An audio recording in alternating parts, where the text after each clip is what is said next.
Very good afternoon, students. This is your teacher Sanju Sahu, teacher English and Vivasia. My dear student, today we are going to learn a very important topic in class 10th, that is letter to editor. As you know, there are total 4 kinds of letter in class 10th CBSE English. In our previous classes, I told you that letter to editor or any kind of letter in class 10th, they carries total 8 marks in English question paper in final examination. So it is very important topic in our syllabus, and this is such a topic which can give you or which can enable you to score full marks, because letters they need little practice and they can give you full marks. So first let us see how to write letter to editor. Students, for any kind of letter, especially the formal or official letter, format of the letter is very important. As you know, we are having letter to editor, complaint letter, letter to place order, enquiry letter and letter to editor. These 4 letters we are having in class 10th, and this is the format that we have to use in all the 4 kinds of letter. That is, at first in 3 lines we have to write sender's address, and afterwards the date, and then receiver's address, then we have to write the subject, and then salutation, and then the main body of your letter, and how we have to write complimentary closing. Everything one by one we will see in our further proceedings of this video. So please see how all these things we have to write in a proper way so that we can achieve full marks. My dear students of JNV Vesyang, just before few hours I gave you one question of letter to editor in class test, and so many errors I have found in your letter. So that's why I thought to prepare one short video so that I can communicate what I want to say you. So see, at first this is the very important thing, because I have already told you in letter writing you will be capable enough to get full marks. So see how with a little practice we can achieve full marks. So in left hand side there is written house number, that is plot number, area और locality और name of the city. तो मैंने आपको पहले ही बोला है my dear student, specially आप JNV combo, मैंने बोला हुआ है कि आपको फर्स्ट 3 लाइंस में, in first 3 lines you have to write sender's address. Sender's address means जो एड्रेस आपको क्वेश्चन पेपर में दिया हो. सपोज क्वेश्चन पेपर में आपको सेंडर्स एड्रेस ना भी दिया हो तो आपको अपने मन से आपको एक सेंडर्स एड्रेस आपको प्रिपेयर करना है, and you must try that you will write sender's address either in 2 lines or 3 lines, and I recommend that you must write sender's address in 3 lines. In first line you have to write either house number और plot number, जैसे कि आपको मैंने right hand side में example में दिया हुआ, that is A-2356. Here you can put comma. Letter writing में स्टूडेंट्स कॉमा, फुल स्टॉप, इन चीज़ों का भी बहुत ज़्यादा इंपॉर्टेंस होता है. तो आप फर्स्ट लाइन में आप इस तरीके का, जो मैंने डिजिट्स बनाए हुए हैं, लेटर्स यूज़ करे हैं, इस तरीके से आप कोई भी एक सेंडर्स एड्रेस लिखो. फिर आपको एरिया, लोकेलिटी, जो भी आपको क्वेश्चन पेपर में दिया हो या ना दिया हो, आपको अपने मन से सेकेंड लाइन में आपको ये लिखना है, और थर्ड लाइन में आपको मेन सिटी का नेम लिखना है. जैसे कि मैंने यहाँ पर एक मन से एक एड्रेस बनाया हुआ है. तो पहला आप हाउस नंबर, प्लॉट नंबर लिखिए, बाद में कोई भी टावर, कोई भी अपार्टमेंट, कुछ भी आप ऐसा लिख सकते हैं. देन द लोकेलिटी और the area and then city name. Afterwards the very important thing, जहाँ पर आप सबसे ज़्यादा गलती करते हैं, और अभी रिसेंटली आपने जो क्वेश्चन पेपर किया है, जो क्लास टेस्ट किया है, उसमें जो आपने गलतियाँ की है, आपको जिस फॉर्मेट में डेट लिखना चाहिए आपने उस फॉर्मेट में डेट नहीं लिखा है. तो आप अच्छे से देख लो कि डेट कैसे लिखी जाती है. सपोज डेट लिखा है 21 जुलाई देन कॉमा, देन 2020, 21 आप लिखोगे, और भी जो प्रीवियस जो लिखा जाता है 20.07 2020 ऐसा कुछ भी आपको नहीं लिखना है। जिस फॉर्मेट में मैंने आपको फिलहाल लिख कर दिया है उसी फॉर्मेट में आपको डेट लिखनी है। 21 आप लिखोगे, जुलाई का जे कैपिटल होना चाहिए और उसके बाद कॉमा होना चाहिए, उसके बाद ईयर होना चाहिए। इसी फॉर्मेट में आपको मार्क्स मिलेंगे। आप डेट का कोई भी और फॉर्मेट यूज करोगे उसमें आपको मार्क्स नहीं मिलेंगे या कट जाएंगे। एक चीज बहुत इंपॉर्टेंट जो आपको याद रखना है, सेंडर्स एड्रेस 3 लाइन्स में लिखने के बाद you must drop 1 line, and after writing date again you have to drop 1 line. This is a very important thing while you are writing letter to editor. Then the very important thing again, I found that you were making mistakes here in the receiver's address. आप कोई भी formal letter लिखो, editor को लिखो या किसी minister को लिखो या किसी भी ऑफिस में लिखो, आप जिस भी पर्सन को लिख रहे हैं, सपोज आप यहाँ एडिटर को लिख रहे हो तो आपको एडिटर के पहले दा लगाना कंपलसरी है। और सबसे इंपॉर्टेंट बात यह है कि दा में टी कैपिटल होना है, एडिटर में ई कैपिटल होना है, जो कि आप लोगों ने अभी क्लास टेस्ट में नहीं किया है। Then in the second line you have to write the name of the newspaper. Last time भी मैंने आपको एक बोला था write a letter to the editor of any leading newspaper, तो आप लोगों ने सेकंड लाइन में leading newspaper ही लिख दिया था कुछ लोगों ने। So please don't do all these things.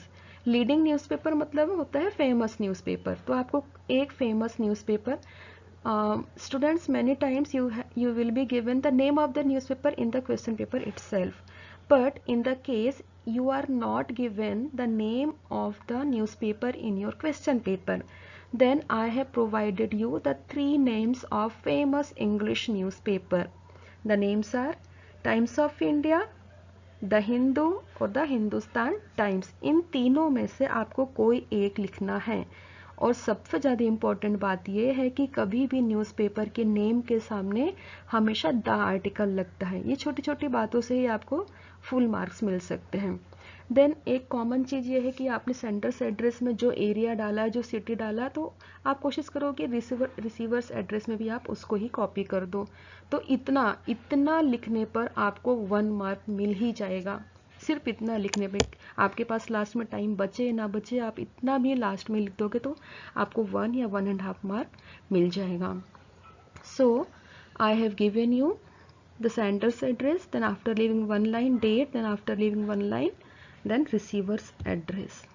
Then students, पहले क्या होता था, जो प्रीवियस फॉर्मेट है लेटर राइटिंग का, उसमें पहले सब्जेक्ट आता था और बाद में सैल्यूटेशन सर या मैम आता था।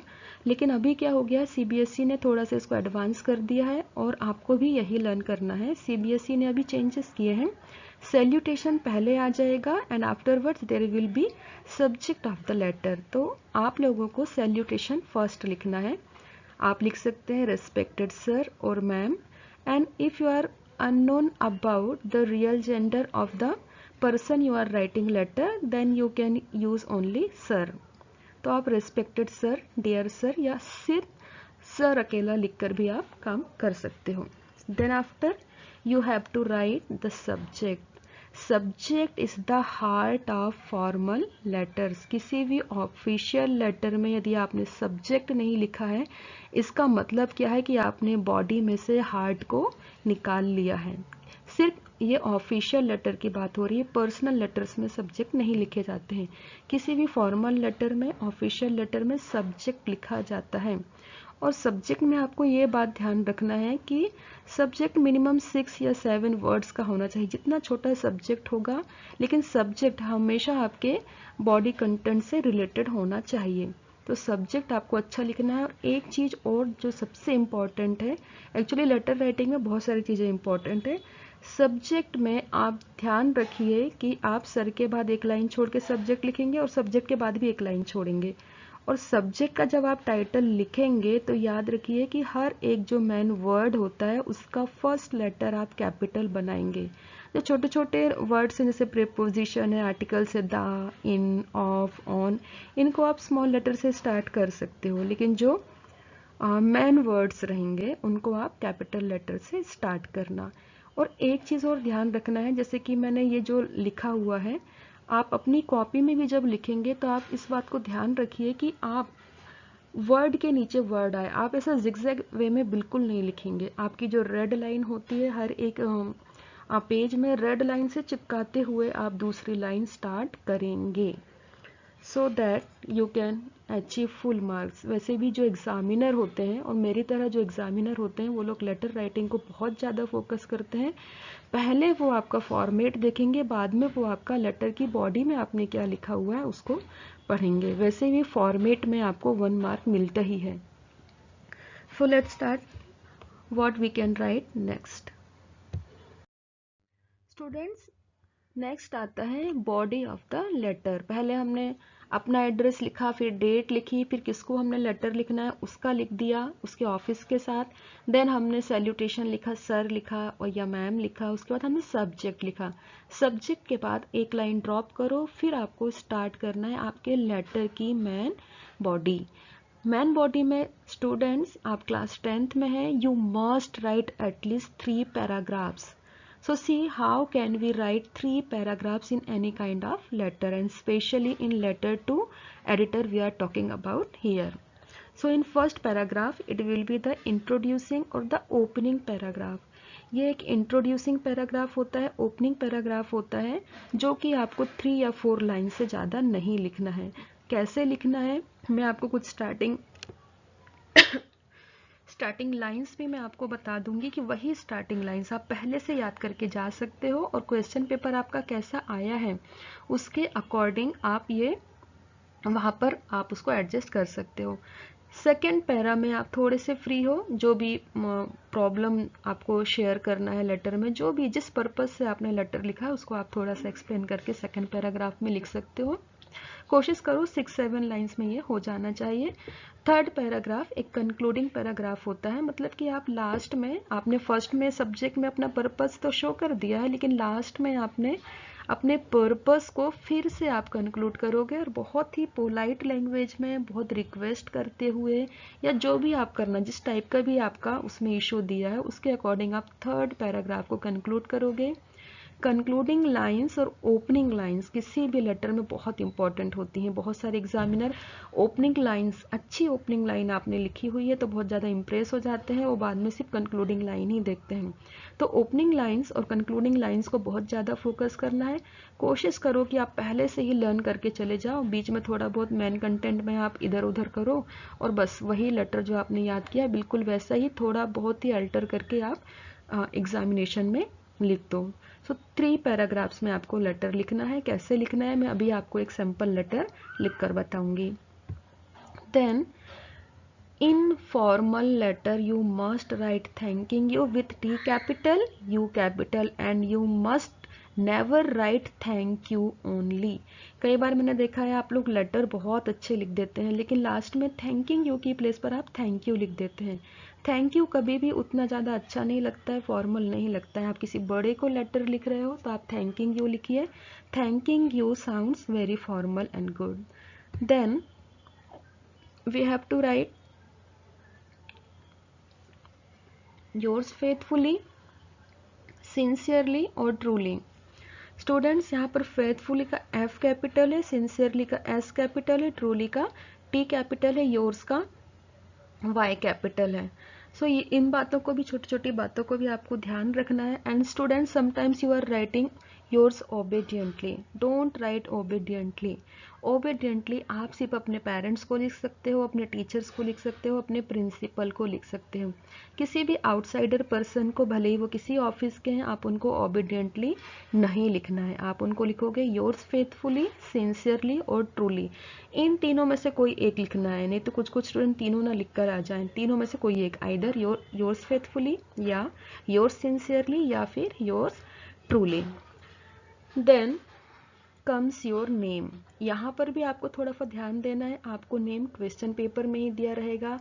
आपका डेजिग्नेशन क्या है, आप क्या हो, स्कूल के कैप्टन हो या किसी चीज़ के आप मैनेजर हो, क्या हो, वो सब कुछ आपको क्वेश्चन पेपर में दिया है। डेजिग्नेशन सपोज आपको क्वेश्चन पेपर में नहीं दिया है तो आप अपने मन से लिख भी सकते हो, नहीं भी लिख सकते, दिस इज नॉट कंपल्सरी। लेकिन signature is very very important thing, and compulsorily you have to put the signature just above your name. जो भी नेम आपको क्वेश्चन पेपर में दिया हुआ है वही नेम आपको लिखना है. जब क्वेश्चन पेपर में नेम ना दिया हो तब आप अपना नेम लिख सकते हो, नो प्रॉब्लम.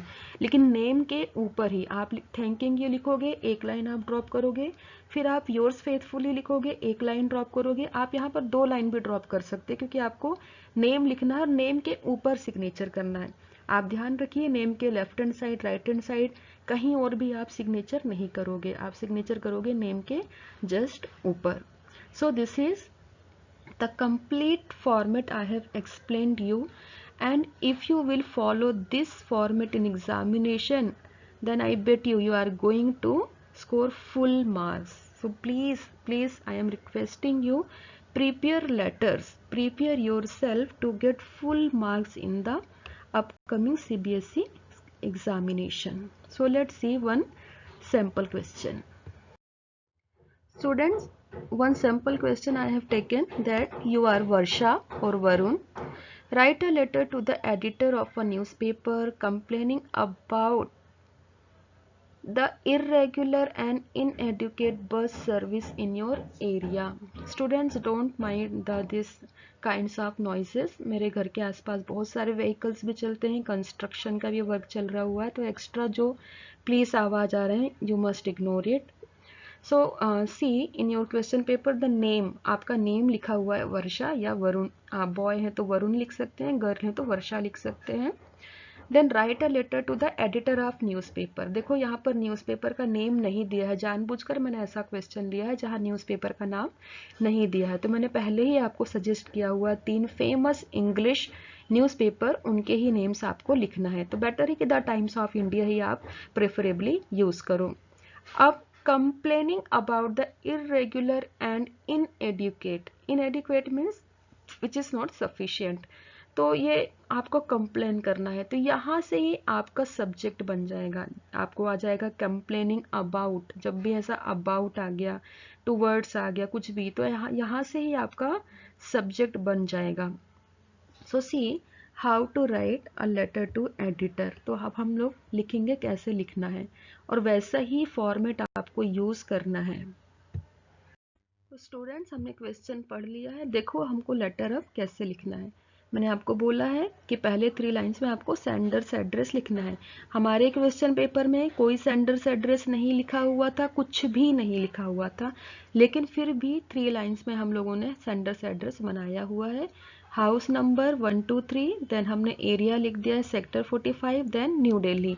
आप दूसरा कोई भी ऐसा मन से सेंडर्स एड्रेस बना सकते हैं, वैसे क्वेश्चन पेपर में जनरली दिया होता है. तो 3 लाइंस में पहले हमने सेंडर्स एड्रेस लिखा है, and after writing sender's address in 3 lines we have to drop 1 line, then we have to write date in the format I have given you, 21st July 2020. Then after leaving 1 line we have to write the editor. So मैंने लिखा है the Times of India, then Central Avenue Road, New Delhi. ये Central Avenue road एक ऐसी road है students जो generally हर एक अच्छी सिटी में होती है. तो आप जब आपको एरिया ना समझ रहा हो ना, तो आप सेंट्रल एवेन्यू रोड, ऐसे कुछ ऐसी रोड से कुछ ऐसे एरियाज हैं जो जनरली हर एक अच्छे सिटी में होते हैं, तो आप इनको आप लिख सकते हो. सो हमने 3 लाइंस में, आप देखो हाउस नंबर 123, एच के जस्ट नीचे सेक्टर 45, एच के नीचे एस आया है, एस के जस्ट नीचे एन आया है. ये यहाँ पर दिख रहा है, लेकिन ऐसा ही बिल्कुल सेम टू सेम ऐसे ही आपको अपनी कॉपी में भी करना है. ये पूरा एक सीक्वेंस में एक के नीचे एक होना चाहिए. आप इसको जिगजैग में लिखोगे तो मेरे जैसे एग्जामिनर थोड़ा सा नाराज हो जाते हैं. आप इनको पूरा स्ट्रेट लाइन में लिखिए, ताकि एग्जामिनर इतना इम्प्रेस हो जाए कि आपकी लेटर की बॉडी भी उतनी अच्छे से ना पढ़े और आपको फुल मार्क्स दे दे. तो हाउस नंबर का एच, उसके ऊपर सेक्टर का एस, फिर उसके बाद न्यू दिल्ली का एन, तीनों लेटर एक के नीचे एक है. उसी के नीचे डेट का डी है, उसी के नीचे द एडिटर का टी है, उसी के जस्ट नीचे द टाइम्स ऑफ इंडिया का टी है, then C, then N, then S, then S. So ऐसे ही आपको लिखना है. तो सेंडर्स एड्रेस हो गया, डेट हो गया, रिसीवर्स एड्रेस हो गया, हमने सर लिख दिया सैल्यूटेशन में. उसके बाद हमने लिखना है सब्जेक्ट. सब्जेक्ट क्या था हमारा क्वेश्चन पेपर में? Irregular in and inadequate bus services. जैसा मैंने आपको बताया है, सब्जेक्ट के जो मेन वर्ड्स होते हैं उनको हमने फर्स्ट लेटर कैपिटल बनाना है। इरेगुलर का आई कैपिटल बनाया हुआ है मैंने, इनएडिक्वेट का आई कैपिटल बनाया है, बस का बी कैपिटल, सर्विसेज का एस कैपिटल। तो ये छोटी छोटी बातें हैं, तो आपको ये सब फॉलो करना है। If you are following all this thing then I am very much sure that you are going to score full marks. So please do follow my instructions. My dear students, then comes first paragraph. जैसा कि मैंने आपको बताया हमारा subject हो गया. Now we have to start writing the main body of our letter, and the main body of letter contains 3 paragraphs. So let us see what we have to write in first paragraph. First paragraph में हमको क्या लिखना है.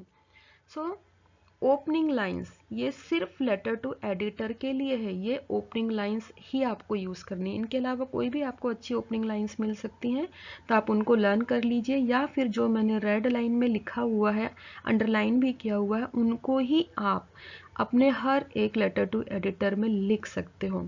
So please note down the opening lines. Through the columns of your esteemed means famous, newspaper, then comma, I take privilege to draw the attention of concerned authorities.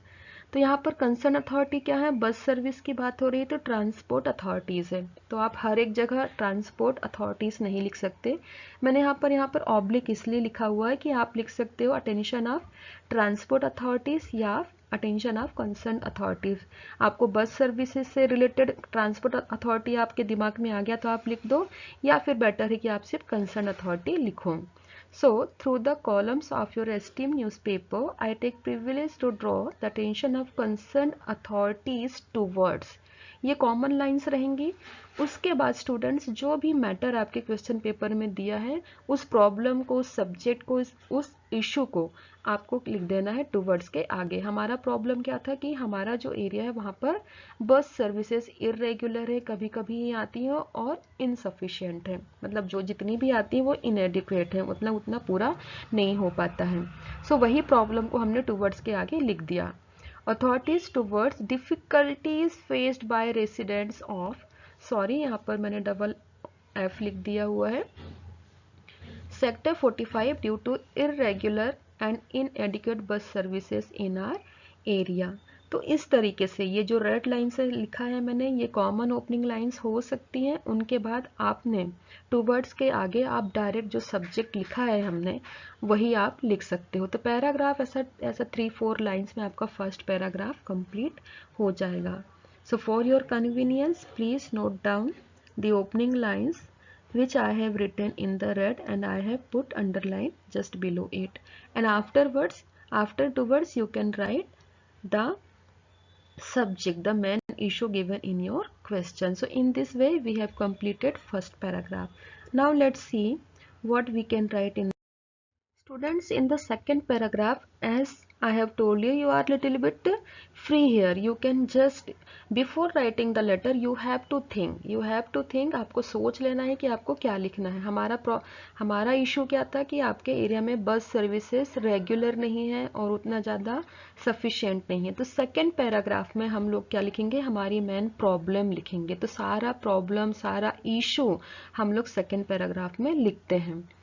So every morning a large number of people take bus at the main bus stop of this area to reach their workplace. तो आपको start करना है कि हमारे area में actually क्या क्या problem है. आपके एरिया के सारे लोग ऑब्वियसली मॉर्निंग में, अर्ली मॉर्निंग में सभी को अपने स्कूल जाना है, वर्क प्लेस जाना है, ऑफिस जाना है, कॉलेज जाना है. तो यहाँ से आप लिखना स्टार्ट कर सकते हो. Besides, there are large number of students who travel on buses to reach their respective schools and colleges, but the existing bus services are far from meeting the requirement of the public. आपने बिल्कुल short में लिख दिया कि हमारे यहाँ ऐसा ऐसा होता है, लेकिन इस चीज़ के कारण हमारे यहाँ प्रॉब्लम होती है. मैंने अंडरलाइन किया हुआ है क्योंकि ये आपकी प्रॉब्लम है. ये आपको एग्जाम में अंडरलाइन नहीं करना है, सिर्फ आपके अटेंशन के लिए मैंने अंडरलाइन किया है कि आपकी जो एरिया है वहाँ की जो बस सर्विसेज हैं, those bus services are far from meeting, और प्रोवाइडिंग द रिक्वायरमेंट्स और the needs of the public of your area. तो आपने ये प्रॉब्लम लिख देना है। देन आपको पैराग्राफ चाहो तो आप चेंज कर सकते हो या नहीं कर सकते हो। इस सेकेंड पैराग्राफ में आप, मैंने तो यहाँ 2 पैराग्राफ लिख दिया है, लेकिन आप इसको एक ही पैराग्राफ में भी कंबाइन करके लिख सकते हो, no problem. Most of the buses coming to this spot are packed with passengers of other area by the time they reach sector 45 and can accommodate very few passengers from our area। तो ये तो मैंने यहाँ पर फिलहाल मेरे दिमाग में जो आया वो मैंने लिख दिया है, लेकिन आपके मन में जो आता है इस प्रॉब्लम से रिलेटेड आप 5 सेकेंड्स आप बैठकर सोचो, 1 मिनट आप बैठकर सोचो, आपके दिमाग में जो भी रिलेटेड प्रॉब्लम आती है आप उसको लिख सकते हो, no problem. The situation is worst at peak, ऐसे कुछ वर्ड्स जैसे कि मैंने द सिचुएशन इज वर्स्ट, कोई भी आप प्रॉब्लम लिख रहे हो तो उसमें आप द सिचुएशन इज वर्स्ट, आपकी प्रॉब्लम बहुत ज़्यादा वर्स्ट कंडीशन में हो जाती, कब हो जाती है वो आप लिख दो। When most of the buses even do not stop here, and as a result people of this area reach late to their destination, which really create inconvenience to their personal as well as professional life। तो इस तरीके से जो चीज़ मैंने underline की है, आपने underline आपको करना नहीं है, सिर्फ आपको यहाँ पर देखना है, समझना है और एग्जाम में इस बात पर फोकस करना है कि जो रिलेटेड प्रॉब्लम क्वेश्चन में दिया हुआ उसको ज़्यादा से ज़्यादा आप फोकस करके लिख सको। तो सेकंड पैराग्राफ में आपको लिखना है प्रॉब्लम, इशू, कि आप लेटर क्यों लिखे हो आपने एडिटर को, आपका प्रॉब्लम क्या है, आप क्या बताना चाहते हो एडिटर को, कौन सी अपनी बात है जिसको आप सब लोगों को बताना चाहते हो, वो प्रॉब्लम, वो इशू आप सेकंड पैराग्राफ में लिखोगे। तो फर्स्ट पैराग्राफ हमारा हो गया है, ओपनिंग लाइंस हो गई हैं जो आप पहले से लर्न करके जा सकते हो। सेकंड पैराग्राफ आप 2 मिनट वहां बैठकर सोच सकते हो और अपने मन से बना सकते हो। देखो अब थर्ड पैराग्राफ में हम क्या लिखेंगे।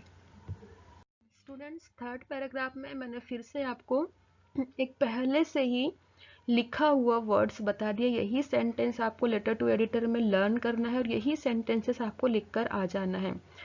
कंक्लूडिंग पैराग्राफ लिखना बहुत ज़रूरी होता है। कई बार आप लोग सिर्फ ओपनिंग लिख देते हो और मेन बॉडी लिख देते हो, लेकिन लास्ट में कंक्लूडिंग पैराग्राफ आप नहीं लिखते हो। क्या है, हमने अपनी प्रॉब्लम पूरी बता दी, हमारे अंदर क्या नाराज़गी है, क्या हम लोग किस बात से डिस्ट्रेस है, किस बात से डिसअपॉइंटेड है, सारी बातों को हमने सेकंड पैराग्राफ में लिख दिया। लेकिन थर्ड पैराग्राफ में आपको आकर थोड़ा पोलाइट हो जाना है, क्योंकि आप एडिटर से तो आपकी कोई प्रॉब्लम नहीं है ना, थोड़ा सा पोलाइट होकर के आपको उनसे कुछ रिक्वेस्ट करना है। थर्ड पैराग्राफ में हमेशा आप लोग को रिक्वेस्ट ही करना है या फिर कोई सजेशन देनी है। तो आप एडिटर को क्या रिक्वेस्ट कर रहे हो, I hope you will publish my letter in your esteemed newspaper and bring this serious problem to the kind attention of the concerned authorities so that the problem can be solved। यहाँ पर solved होना चाहिए at the earliest। So please make your correction can be solved, क्योंकि हमेशा can be के बाद third form of verb आता है।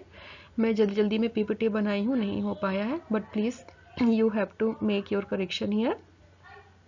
सो जो मैंने रेड लाइन में लिखा हुआ है तो आप बिल्कुल वही रेड लाइन में आप वैसा ही आपको किसी भी लेटर टू एडिटर में बिल्कुल एज इट इज़ ऐसा ही लिख के आना है। कई बार स्टूडेंट्स ने, कई बार नहीं, 50% स्टूडेंट्स जब मैं लेटर चेक करती हूँ तो आप लोग क्या लिखते हो लास्ट में कि एडिटर को आप रिक्वेस्ट कर देते हो कि आपकी जो प्रॉब्लम है उनको सॉल्व कर दें। अरे वो एडिटर है, वो सिर्फ आपकी जो प्रॉब्लम है उसको पूरे पब्लिक को वो पब्लिश करके बता सकते हैं, रिक्वेस्ट कर सकते हैं, वो आपकी प्रॉब्लम सॉल्व नहीं कर सकते। तो आपको लेटर टू एडिटर में एडिटर को अपनी प्रॉब्लम या अपने इश्यूज को सॉर्ट आउट करने के लिए आपको रिक्वेस्ट नहीं करना है। आपको रिक्वेस्ट क्या करना है कि आपका जो प्रॉब्लम है, आपका जो इश्यू है, they must publish that problem और issue in their esteemed newspaper. तो बहुत ही पोलाइटली आपको लिखना है, I hope you will publish my letter, कि मेरा जो लेटर है या मेरा जो ओपिनियन है वो आप अपने लेटर में, अपने न्यूज़पेपर में आप पब्लिश करेंगे। क्यों करेंगे, so that it can be brought into the kind attention of the concerned authorities and it can be solved at the earliest। so this is the third paragraph। अब मैंने first second third paragraph लिखा है, आप exam में वैसा लिखकर नहीं आ जाना, मैंने सिर्फ आपको समझाने के लिए फर्स्ट सेकेंड थर्ड लिख कर दिया है। आप फर्स्ट पैराग्राफ लिखोगे, उसके बाद सेकेंड लिखोगे, उसके बाद थर्ड लिखोगे। थर्ड पैराग्राफ सिर्फ 2 या 3 लाइन का, इससे ज़्यादा नहीं। First paragraph 3-4 lines, second paragraph 6-7 lines, third paragraph छोटा से छोटा बस 2 या 3 लाइन, बस इससे ज़्यादा नहीं। तो इस तरीके से आपको लेटर राइटिंग लिखनी है। So my dear students, after writing all the 3 paragraphs of the main body of the letter, you have to write thanking you. And again I am telling you, you must never write thank you. Thank you हम लोग अपने बराबर वालों को, अपने friends को, या अपने से जो हमारे जो यंगर्स हैं उनको हम लोग थैंक यू बोल सकते हैं। बड़े लोगों को जनरली जब हम फॉर्मल लेटर लिख रहे हैं तो हमको थैंकिंग यू ही लिखना है। Then you can write your sincerely और फेथफुली और ट्रूली। मैंने तीनों लिख दिया है, आपको जो में से सही लगता है, जिसकी स्पेलिंग आपको याद हो सकती है, वो आप अच्छे से लिखो। Then afterwards you have to drop 2 lines. Then Varsha आपको सिग्नेचर करना है, वर्षा आपको लिखना है। डेजिग्नेशन कुछ दिया नहीं था, मैंने लिखा नहीं है, लेकिन फिर भी आपको याद दिलाने के लिए मैंने ब्रैकेट में लिख दिया है। आप चाहो तो इसको ड्रॉप कर सकते हो, आप सीधे वर्षा लिख सकते हो और छोड़ सकते हो। Students, one more thing I want to convey you that there is a in this PPT actually I have not included that part, but orally I want to tell you in CBSE there is a marking scheme. For letter writing there is 1 mark in format. आपका जो format है उसमें 1 mark होता है कि आपने कैसा format बनाया है। बिल्कुल एक के बाद एक लाइन से आपने सब कुछ लिखा है क्या, हर चीज़ आपने इंक्लूड की है क्या, उसमें आपको 1 मार्क मिल जाएगा।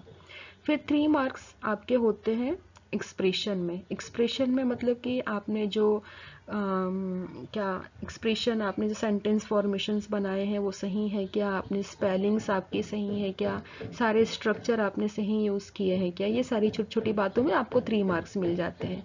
और जो मेन बॉडी होती है जिसको हम इतना रटते बैठे रहते हैं, जो मेन बॉडी होती है उसमें 4 मार्क्स होते हैं, लेकिन 4 मार्क्स भी बहुत ज़्यादा आपको इम्पोर्टेंट रखते हैं। लेटर में क्या प्रॉब्लम दिया है, क्या इशू दिया, आपने वही लिखा है, उससे रिलेटेड लिखा है, या फिर कोई भी आपने इररेलेवेंट थिंग्स लिख दी हैं, ये सारी चीज़ें होती हैं।